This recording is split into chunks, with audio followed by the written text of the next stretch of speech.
नमस्कार, स्वागत है आपका। मैं हूं आपके साथ सपना दीपक मदेशिया। बुलेटिन का आगाज करेंगे। मुख्यमंत्री नायब सिंह सैनी ने श्री गुरु तेग बहादुर जी के 350वें शहीदी दिवस को समर्पित यात्रा के शुभारंभ अवसर में की बतौर मुख्य अतिथि शिरकत।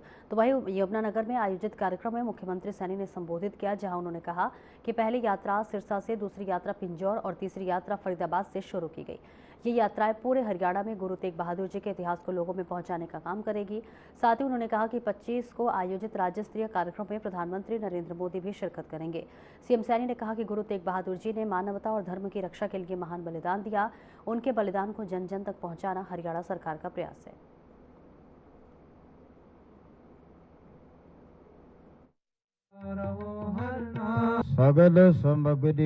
श्री गुरु तेग बहादुर जी वो केवल सिखों के नहीं, केवल भारत के भी नहीं, बल्कि गुरु तेग बहादुर जी वो मानव अधिकारों के विश्व के महानायक हैं, जिन्होंने पूरी दुनिया के लिए, जिनको हिंद की चादर भी कहा जाता है, पूरी दुनिया को एक रास्ता दिखाने का काम गुरु तेग बहादुर जी ने किया।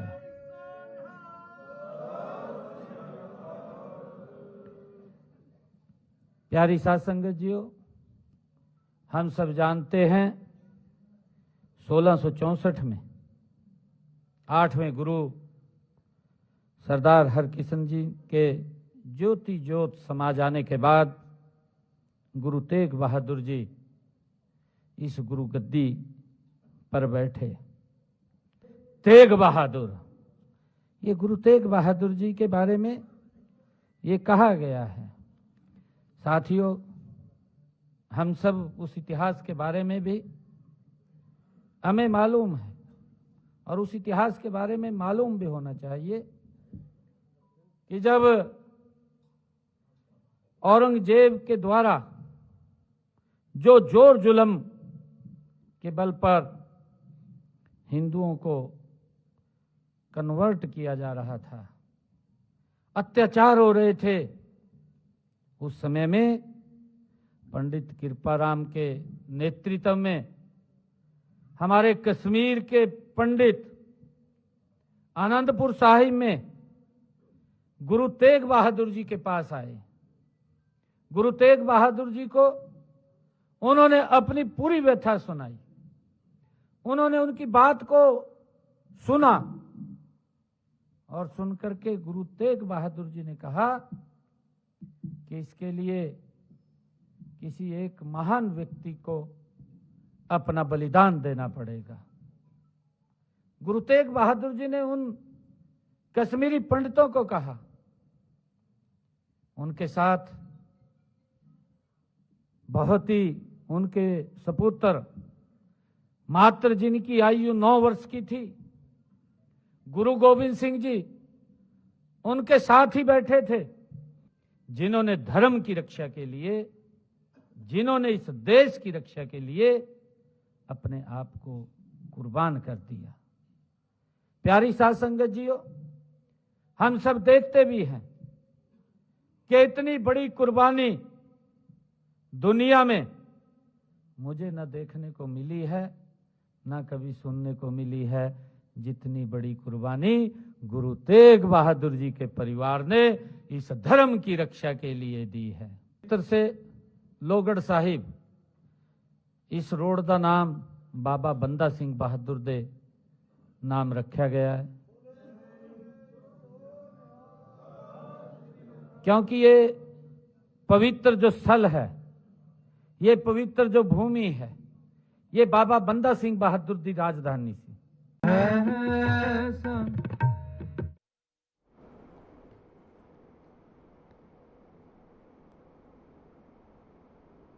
और हरियाणा के मुख्यमंत्री नायब सिंह सैनी ने यमुनानगर के कलेसर में श्री गुरु तेग बहादुर जी के 350वें बलिदान वर्ष के अवसर पर वन, वन्य जीव एवं जैव विविधता संरक्षण ब्लॉक का उद्घाटन किया।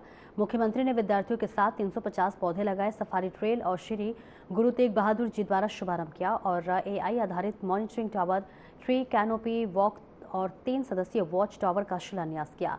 उन्होंने 45 एकड़ में बनने वाले कृषि महाविद्यालय का नाम गुरु तेग बहादुर जी के नाम पर रखने की घोषणा भी की। मुख्यमंत्री ने कहा कि यह वन गुरु जी के त्याग, करुणा और प्रकृति प्रेम की जीवंत मिसाल बनेगा।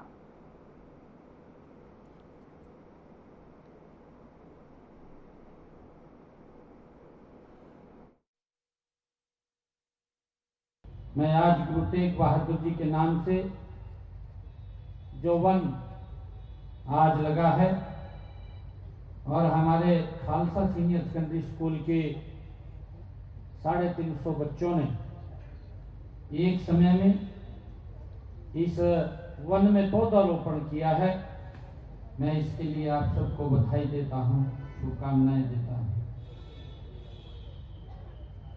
आज कालेश्वर की इस हरी भरी धरा पर मुझे जो एक ऊर्जा का विशेष अनुभव हो रहा है। आज हम एक ऐसे इतिहास का भी साक्षी बन रहे हैं जब हिंद की चादर गुरु तेग बहादुर जी के 350वें शहीदी दिवस के उपलक्ष्य में उनके नाम से एक वन और वन्य जीव एवं जीव वैधता संरक्षण ब्लॉक का आज यहां पर उद्घाटन हुआ है। मुझे पूरा विश्वास है कि यह ब्लॉक प्राकृतिक, आध्यात्मिकता और मानवीय मूल्यों के संगम का एक पवित्र ये प्रतीक बनेगा।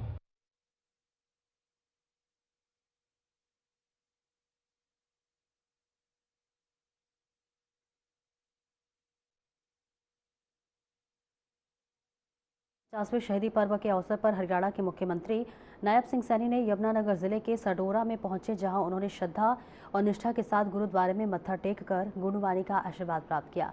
गुरुद्वारे परिसर में संगम द्वारा किए जा रहे संकीर्तन का उन्होंने शांत मन से श्रवण किया और गुरु साहिब के बलिदान, मानवता की रक्षा और धार्मिक स्वतंत्रता के संदेश को नमन किया। गुरु साहिब के जीवन से प्रेरणा लेते हुए मुख्यमंत्री ने कहा कि गुरु तेग बहादुर जी का बलिदान सिर्फ एक सिख समुदाय ही नहीं बल्कि पूरे देश और मानवता के लिए गर्व का विषय है। उन्होंने कहा कि गुरु जी ने अत्याचार और अन्याय के खिलाफ आवाज उठाने तथा धर्म की आज़ादी को बचाने के लिए जो सर्वोच्च बलिदान दिया, वे सदियों तक प्रेरणादायक रहेगा।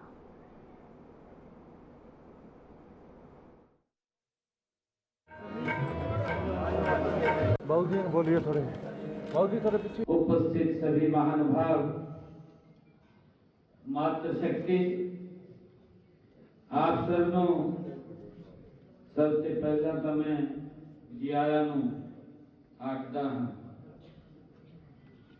आज मेरे लिए ये बहुत ही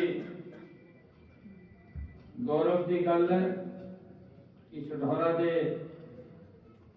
इस पवित्र धरती पे असी सारे हिंद की चादर गुरु तेग बहादुर जी के 350वें शहीदी दिवस से इस संबंध विचों चौथी पवित्र यात्रा की शुरुआत करने का आज मुझे मौका मिल रहा है।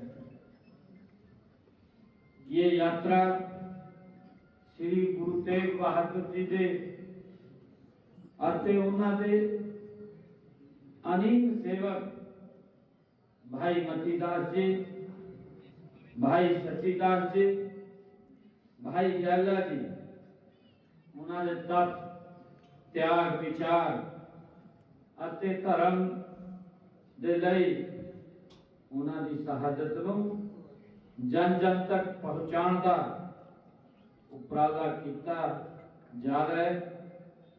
सारे हरियाणा प्रदेश विच एहो जिहियां 4 यात्रा का प्रबंध किया गया है।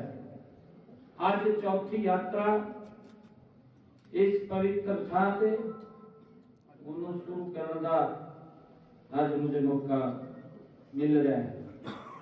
मैं आप सबका इन्नी भारी संख्या में तुसी आए हैं, मैं दिलों से बहुत बहुत धन्यवाद करता। बहुत दिन बोलिए थोड़े पीछे।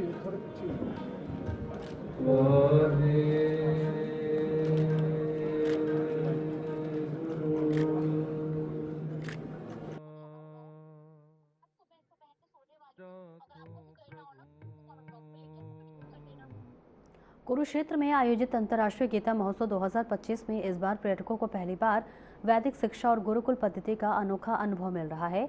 विद्या शोध संस्थान द्वारा वीवीआईपी घाट पर विशेष मंच और 16 से अधिक स्टॉल सजाए गए हैं, जिनमें से 0 से 100 साल तक के लोगों की प्राचीन जीवनचर्या को अलग अलग रूपों में प्रदर्शित किया गया है। प्राचीन गुरुकुल प्रणाली, आयुष पद्धति और वैदिक विज्ञान को रोचक अंदाज में दिखाने के लिए इन स्टॉलों को पारंपरिक शैली और रंगीन रोशनी से सजाया गया है। संस्थान के संचालक स्वामी संपूर्णानंद महाराज स्वयं मौजूद रहकर आगंतुकों को 16 संस्कारों और गुरुकुल शिक्षा की मूल अवधारणा समझा रहे हैं। साथ ही उन्होंने कहा कि आज के समय में संस्कारों का ह्रास हो रहा है, इसलिए वैदिक ज्ञान को फिर से जन जन तक पहुंचाना आवश्यक है।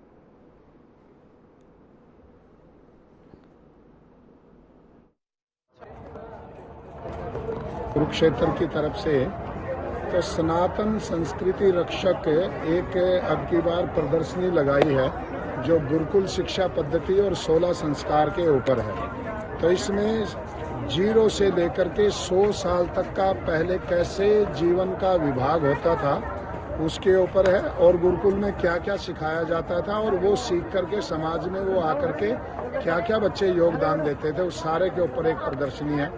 और एक विशेष काम जो आज समाज के अंदर से बिल्कुल विलुप्त हो गया है वो है संस्कारों का।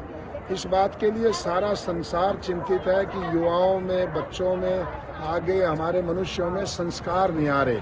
तो आएंगे कहाँ से जब हम दे ही नहीं रहे हैं। तो 16 संस्कार होते हैं, जिनमें से 3 संस्कार तो जन्म के पहले ही है। संस्कार का अर्थ है कि दुर्गुणों को मिटा करके सद्गुण उसके अंदर डालना, बुराइयों को मिटा करके अच्छाइयाँ डालना। तो हमारे सनातन संस्कृति में, वैदिक धर्म में 16 संस्कार हैं। महर्षि चरक ने संस्कार की परिभाषा की है, संस्कारो ही गुणांतराधानम, कि गुणों को आधान कर देना और दुर्गुणों को मिटा देना। जैसे हमारे घर पे कोई रात को मेहमान आ जाए, सब्जी ठंडी हो गई या उसको थोड़ा सा बासी हो गई, तो ऐसे कैसे उठा करके थोड़े दे देंगे, उसमें छौंक लगाएंगे, गरम करेंगे, तड़का लगाएंगे, अर्थात उसके अंदर गुण डाल दिए, उसका थोड़ा सा रूपांतरण कर दिया। ये भी सारा अपना है। अच्छा, ये भी सारा अपना है। अच्छा। और वहीं साइबर सिटी के सेक्टर 31 में बने 2 मकानों को फर्जी तरीके से बेचने की कोशिश करने के जुर्म में एक अंतर्राष्ट्रीय ठग को गुरुग्राम पुलिस ने गिरफ्तार किया है। आरोपी जैसे ही दिल्ली एयरपोर्ट पर पहुंचा, गुरुग्राम पुलिस ने काबू कर लिया। आरोपी की पहचान लखविंदर सिंह के रूप में हुई है। गुरुग्राम पुलिस के प्रवक्ता संदीप कुमार ने कहा कि 3 जनवरी 2023 को क्राइम यूनिट 1 को एनआरआई ने शिकायत दी थी कि उनके गुरुग्राम के सेक्टर 31 में 2 मकान हैं जिनका मालिकाना हक उसके और उनके पत्नी के नाम पर है। 4 सितंबर 2021 को उनके पास एक प्रॉपर्टी डीलर का फोन आया। उन्हें बताया कि उनके बेटे करण भटनागर की प्रॉपर्टी डीलर ने इन तीनों मकानों के पहले 15 लाख एडवांस में दिए थे और 1 करोड़ रुपए आरटीजीएस कराने के लिए जा रहा है।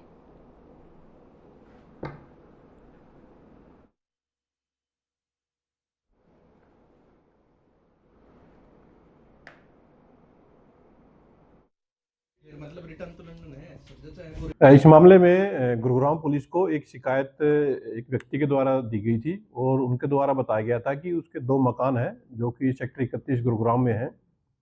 तो किसी प्रॉपर्टी डीलर का उनको फ़ोन प्राप्त हुआ कि कोई व्यक्ति है जो आपके इन मकानों को बेचना चाहता है। उस व्यक्ति के द्वारा मना किया गया कि मैंने किसी को भी मकान बेचने के लिए ऑथराइज नहीं किया है। तो उन डीलरों में से कुछ लोगों के द्वारा उसको कुछ फर्जी पासपोर्ट और कुछ जीपीए भेजी गई। तो उन्होंने उनको डिनाई कर दिया कि ये इस तरह की कोई जीपीए उसके द्वारा नहीं कराई गई है, जिसके ऊपर गुरुग्राम पुलिस के द्वारा एफआईआर रजिस्टर की गई थी। एफआईआर रजिस्टर करने के बाद में इसमें कल एक एक्यूज को पुलिस के द्वारा अरेस्ट किया गया है। जो अरेस्ट किया जो एक्यूज है उसकी पहचान लखविंदर के रूप में हुई है और जो कि गांव हयातपुर पंजाब का ये रेजिडेंट है। मतलब रिटर्न तो लंदन है, सज्जता है पूरे।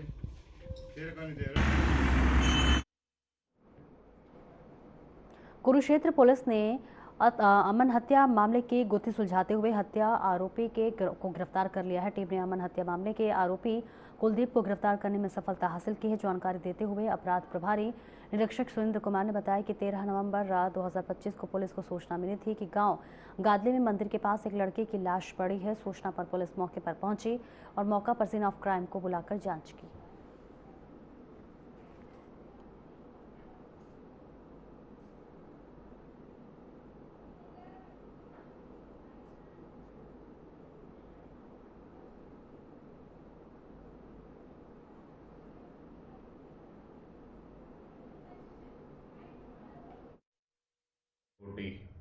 थी गादली गांव में।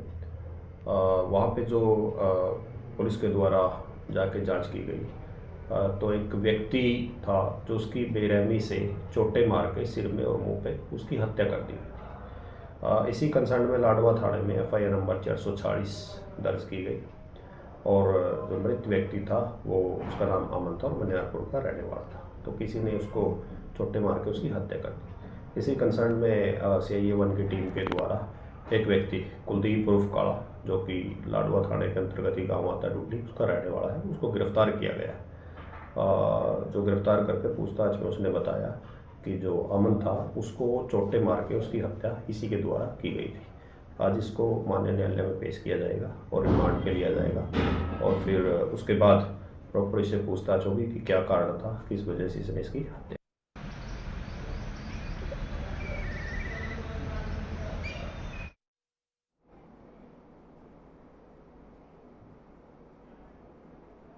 खबरों में आगे बढ़ेंगे। होडल राजकीय महाविद्यालय के प्रांगण में खेलकूद प्रतियोगिता में लोग जंप दौड़ के साथ साथ अन्य प्रतियोगिता कराई गई और विनर बच्चों को मेडल देकर सम्मानित किया गया। इस अवसर पर मुख्य अतिथि ने विद्यार्थियों को संबोधित करते हुए कहा कि खेलकूद प्रत्येक विद्यार्थी के जीवन का अभिन्न अंग है और वे खुद राष्ट्रीय स्तर के खिलाड़ी हैं। महाविद्यालय के प्राचार्य ने विद्यार्थियों को इस खेलकूद प्रतियोगिता में बढ़ चढ़कर भाग लेने के लिए प्रोत्साहित किया।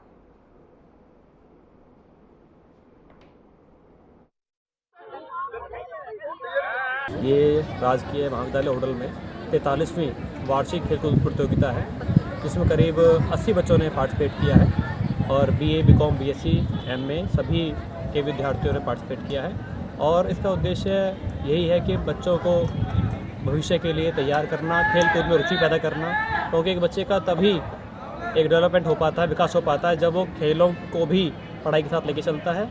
और ये काफ़ी हमारा कार्यक्रम सफल रहा। तो इसमें कितने विद्यार्थियों ने भाग लिया है? 80 से ज़्यादा विद्यार्थियों ने इसमें भाग लिया है। कौन कौन से प्रोग्राम किए गए हैं इसमें 100 metre race, 200 metre race, long jump भी है, डिस्कस थ्रो भी है और 800 मीटर की रेस भी है। हो चुकी है क्या? चेस नंबर के साथ बस उनको बिल्कुल अलग कर दो।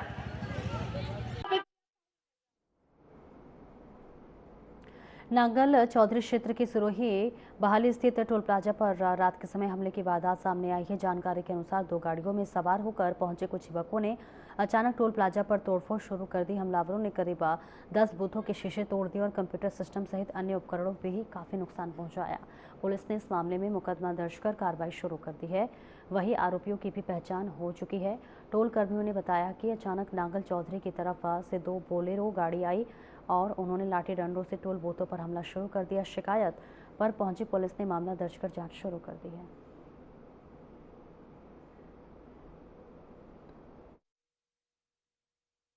ये लगभग शाम के 8 बजे के आसपास में 2 बोलेरो आई और जैसे ही वो टोल पे पहुंची हैं तो अचानक लाइट बंद हुआ है और अचानक लाइट बंद होते ही लड़कों बोलेरो से निकले और तोड़ फोड़ करने लगे टोलों पे। डैमेज हो गया सारे बूथ वगैरह और अंदर सिस्टम वगैरह भी सारे टूट गए। लगभग 15-20 लाख का नुकसान हुआ भाई साहब। और फिर बाद में वो आए आके ना पहले ईट फेंकी, ईट बाठा फेंक के ना फिर वो लकड़ियों से मारपीट करिए, सब कुरकुरे सब तोड़ के भगा दे। लड्डू मट्ठी बिस्कुट बालू से सब फेंक दे रोड पे। ये तो हम साइड में हो गए, नहीं तो हमारा सिर फोड़ देते वो। नुकसान तो जी सारे टेबल टाबल ये तोड़ गए, कुर्सी तोड़ गए, लड्डू मट्ठी बिस्कुट सब बखेर गए, वो सब रोड पे पिस गए। में से पैसे थे वो निकाल ले गए। बीती रात सिरोही बहाली टोल प्लाजा पर कुछ शरारती तत्वों ने टोल कर्मचारियों के साथ मारपीट करी और टोल में तोड़फोड़ करी है। इसमें तुरंत संज्ञान लेते हुए हमने FIR दर्ज कर दी है और पुलिस की 2 टीमें बना दी हैं और आरोपियों को शीघ्र ही गिरफ्तार किया जाएगा।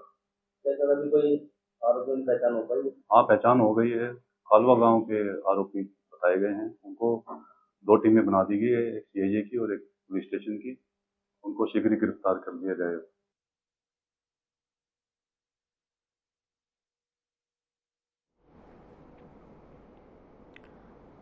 हरियाणा के परिवहन मंत्री अनिल विज ने कहा कि राज्य परिवहन की बसों में अब विशेष रिफ्लेक्टर आधारित लाइटें लगाई जाएंगी ताकि धुंध और कोहरे के दौरान बसें दूर से ही दिखाई दें और सड़क दुर्घटनाओं को रोका जा सके। उन्होंने कहा कि सर्दियों में विजिबिलिटी कम होने पर अधिकतर दुर्घटनाएं होती हैं, इसलिए इन लाइटों से ड्राइवरों को सुरक्षित ड्राइविंग में बड़ी सुरक्षा मिलेगी और सड़क सुरक्षा मजबूत होगी। उन्होंने कहा कि राज्य सरकार ने नई बसों का एक और ऑर्डर किया है। आपको बताते चले, जिनके आने से प्रदूषण कम होगा और ईंधन की खपत भी घटेगी।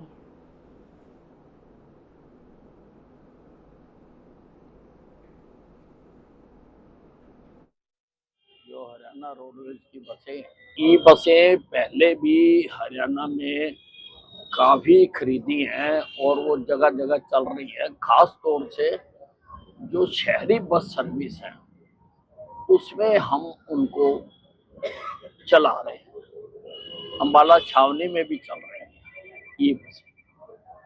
और प्रदूषण को कम करने के लिए और तेल की खपत को कम करने के लिए